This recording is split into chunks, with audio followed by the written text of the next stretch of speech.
बिस्मिल्लाहिर्रहमानिर्रहीम। औज़ुबिल्लाहि मिनश्शैतानिर्रजीम। बिस्मिल्लाहिर्रहमानिर्रहीम। अल्लाहुम्मा सल्लि अला मुहम्मद व आले मुहम्मद। मोमिनीन कराम, एक सवाल कसरत से पूछा जाता है कि रोज़े से हैं, रोज़े के दौरान रोज़ा रख लिया, रोज़े के दौरान नींद आ गई, एहतलाम हो गया है, डिस्चार्ज हो गया है, नाइट फॉल हो गया है, तो आया रोज़ा ठीक है या रोज़ा बातिल हो जाएगा? रोज़े के दौरान एहतलाम होने से रोज़ा बातिल नहीं होता। आपने ख़ुद अपनी मनी नहीं निकाली, जागते हुए सोते हुए आपका जो है वो डिस्चार्ज हो गया है, मनी खारिज हो गई है। अगर आपने ख़ुद नहीं निकाली, इस्तिमना नहीं किया, इस्तिमना किया है तो फिर आपका रोज़ा बातिल है, यानी ख़ुद आपने अपनी मनी निकाली है।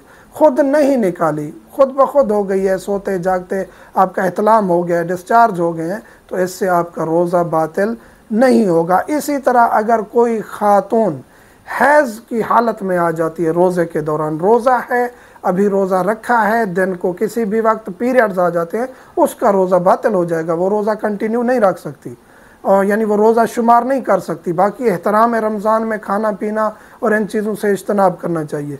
अगरचे मगरिब से 10 मिनट पहले भी उसका हैज़ आ जाता है, फिर भी उसका रोज़ा ख़त्म हो जाएगा। उस दिन के रोज़े की बाद में वो कज़ा करेगी। इसी तरह हम जिक्र कर चुके हैं कि जानबूझ के हैज़ से पाक हो गई है खातून, या जनाबत से जनाबत का गुस्ल करना था, तो फज्र से पहले पहले ये गुस्ल करना ज़रूरी होता है। अगर रात को गुस्ल वाजिब था, दिन को अगर एहतलाम हो गया है तो फिर उस सूरत में कोई हर्ज नहीं है। रात को जो आपके ऊपर जनाबत का गुस्ल वाजिब था, हम बिस्तरी की है या एहतलाम हो गया, जो भी है, फज्र से पहले, अजान से पहले गुस्ल करना ज़रूरी है। खातून हैज़ से पाक हो गई है, फज्र से पहले, अजान से पहले गुस्ल करना ज़रूरी है।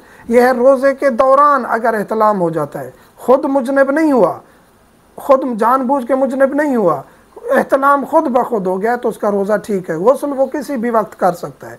नमाज़ पढ़नी है तो उससे पहले वो गुस्ल वाजिब हो जाएगा। बाकी गुस्ल भी फ़ौरन करना ज़रूरी नहीं है। रोज़े के दौरान अगर औरत हैज़ में आ जाती है तो रोज़ा ख़त्म हो जाता है। मोमिनीन से मुल्तमस हूँ, दुआओं में याद रखा करें।